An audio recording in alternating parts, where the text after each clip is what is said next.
என்னன்னு தெரிஞ்சுக்காம அபிக்கு என் குழந்தைக்கு நான் இவ்வளவு பெரிய துரோகம் பண்ணிட்டேன்டா. அவளுக்கு எப்படி வலிச்சிருந்திருக்கும். ஐயோ, நான் பெரிய தப்பு பண்ணிட்டேன்டா. வெற்றி,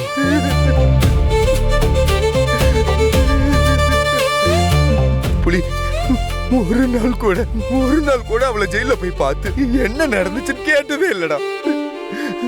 பாவண்டா அபி. ஜெயில அவளை அந்த வெள்ளை புடவையில பார்த்தப்போ எனக்கு எல்லாத்தையும் தாண்டி மனசுக்குள்ள வலிச்சதுடா. ஆனா வெளியே சொன்னா ஒரு கொலைகாரிக்கு ஆதரவா பேசுறான்னு கருணா சொல்லிருவானுதான் என் மனசுக்குள்ளேயே நான் புதைச்சு வச்சுக்கிட்டேன்டா. நல்லா மனுஷனாடா. என்ன நினைச்சா எனக்கே அசிங்கமா இருக்கு. நான் அவளை நம்பி இருக்கணும்டா. எல்லாரும் அவளுக்கு எதிரா நின்னு இருந்தாலும் நான் அவ கூட இருந்திருக்கணும்டா. அப்படி நின்னு இருந்தா என்ன நம்பி வந்தவளுக்கும் என் குழந்தைக்கு இந்த நிலைமை வந்திருக்குமாடா. நான் தப்பு பண்ணிட்டேன்டா. கண்மூடித்தனமா முட்டாளா இருந்துட்டேன்டா. இனிமே எப்படி நான் அவன் முகத்துல முழிப்பேன்?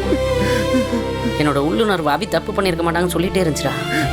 கொஞ்ச நாள் பழகுன உனக்கு இருக்க நம்பிக்கை கூட அவன் மேல எனக்கு இல்லாம போச்சேடா. அசிங்கமா போச்சு, அசிங்கம்டா.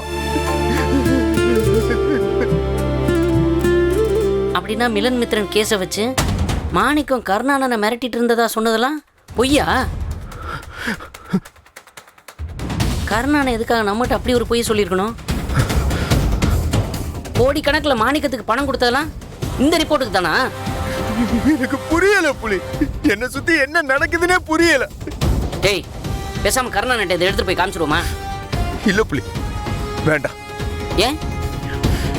அபிதான் கொலை செஞ்சிருப்பான்னு கருணா என்ன மாதிரி முட்டாள்தனமா நம்பிக்கிட்டு இருக்கான். அதனாலதான் இந்த ரிப்போர்ட்டை வச்சு மாணிக்க மிரட்டினப்போ உண்மையா என்ன நடந்துச்சுன்னு தெரிஞ்சுக்க கூட விரும்பாம இத வச்சு அபி இந்த கேஸ்ல இருந்து தப்பிச்சிடக்கூடாதுன்னு நல்லா யோசிச்சு கருணா பணம் கொடுத்திருப்பான். இது அவன் கையில கிடைச்சா இதை அவன் கிழிச்சு போட்டாலும் போட்டுருவான். அபியை வெளியே கொண்டு வர்றதுக்கு சுடர் மூலமா நமக்கு கிடைச்சிருக்க பெரிய ஆதாரம். இதை நம்ம மிஸ் பண்ணிடவே கூடாது. சரியா சொன்னடா. இதை நான் யோசிக்கவே இல்லை பாரு.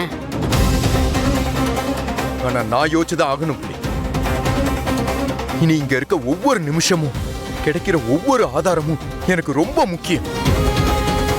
நான் என் பொண்ணுகிட்ட செஞ்சு கொடுத்த சத்தியத்தை நான் காப்பாத்தணும். எப்படியாவது காப்பாத்தணும். அபிக்கு செஞ்ச துரோகத்துக்கு இந்த ஜென்மத்துல நான் பிராயச்சித்தை தேடவே முடியாது. ஆனா சுடர்கிட்ட சொன்ன வார்த்தையாவது காப்பாத்தணும் புலி. காப்பாத்தணும் புலி, காப்பாத்தணும். ஆமாடா வெற்றி, அபி சுடர் ரொம்ப பாவண்டா.